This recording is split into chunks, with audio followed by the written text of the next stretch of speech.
இந்த கோவிலில் வேற என்னென்ன சிறப்பெல்லாம் இருக்கு திரு அனந்த பத்மநாப சுவாமிகள்? ஒரு முக்கியமான விஷயத்தை முதல்ல நான் சொல்லிடுறேன்.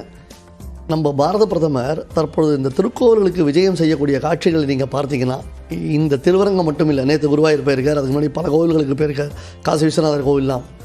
அந்த ட்ரெடிஷ்னல் அப்படின்றது மாறாமல் அவர் அங்கே போயிட்டுருக்காருன்னு நீங்கள் பார்க்கணும். இன்றைக்கி இருக்கக்கூடிய காலகட்டத்தில் பல இளைஞர்கள் கோவிலுக்கு வரும்பொழுது கூட அந்த ட்ரெடிஷ்னல் ஒரு என்ன சொல்கிறது ட்ரெஸ் கோடுன்னு அவங்க ஃபாலோ பண்ணுறதில்ல. இப்போ மீதி இடத்துக்குலாம் நம்ம போகும்போது ஒரு கம்பெனி கார்பரேட் இன்டர்வியூ போகணும், இல்லை மீட்டிங் போகிறோம்னா ஃபார்மல் அப்படின்னு சொல்கிறான், ஃபார்மல் ட்ரெஸ்ட்டில் வான்னு சொல்கிறான். பட் நம்ம பிரதமர் பாருங்கள், எல்லா விதத்துலேயும் ரோல் மாடலாக இருக்கார்.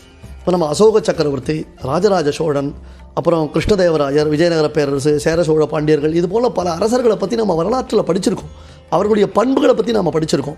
அவர்கள் ஒரு மதத்தை சார்ந்தவர்களாக இருந்தாலும் மற்ற மதங்களை அவர்கள் எப்படி ஆதரிச்சிருக்கா, அவர்களுடைய காலத்தில் மற்ற மதங்களையும் அவர்கள் எப்படி தூக்கி வச்சிருக்கான்றதை நம்ம பார்க்குறோம். அதே மாதிரி நம்முடைய பாரத பிரதமர் ஒரு மிகச்சிறந்த ராமபக்தராக இருந்தாலும் நம்முடைய தேசத்திற்கு இந்த பாரத தேசத்தினுடையதான இறையாண்மை எப்படின்றதாக அதற்கு ஏற்றாற் போலே தன்னுடைய ஆட்சியை அமைத்து கொண்டு, மேலும் தான் ஒரு சிறந்த ராமபக்தன், தான் திருக்கோயில்களில் வழிபடும் பொழுது எந்த விதத்தில் வழிபட வேண்டும் என்பதை நமக்கு காண்பித்து கொண்டிருக்கிறார். அந்த விதத்தில் இது என்னுடைய ஒரு தனிப்பட்ட ஒரு கருத்தாக நான் பாரத பிரதமரை ஒரு மிகச்சிறந்த ரோல் மாடலாகத்தான் பார்க்கிறேன், மற்றவர்களுக்கு வழிகாட்டியாக.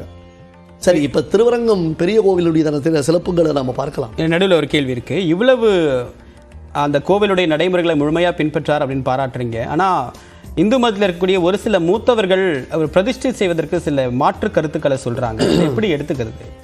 இது குறித்து நான் நேற்று கூட ஒரு பேட்டியில் சொல்லியிருந்தேன். நான் என்ன சொல்கிறேன், வழிபாட்டு முறைகள்ன்றது பலவிதமாக இருக்குது. ஒவ்வொருத்தருக்கும் ஒரு விதமான வழிபாட்டு முறைகள் இருக்குது.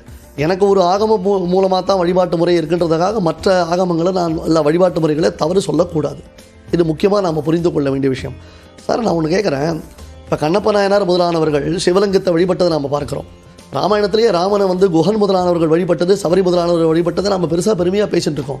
அப்படி இருக்கச்சே நம்முடைய மிகச்சிறந்த பக்தராக இப்பொழுது கலியுகத்தில் பரதனை போல, விபீஷணனை போல இருக்கக்கூடிய நம்முடைய பாரத பிரதமர் வழிபட்டால் என்ன தவறு, அந்த பிரதிஷ்டை செய்தால் என்ன தவறு விட்டது? இதை ஏற்றுக்கொண்டு வழிபடுபவர்கள் ஏற்றுக்கொள்ளத்தான் போகிறார்கள்.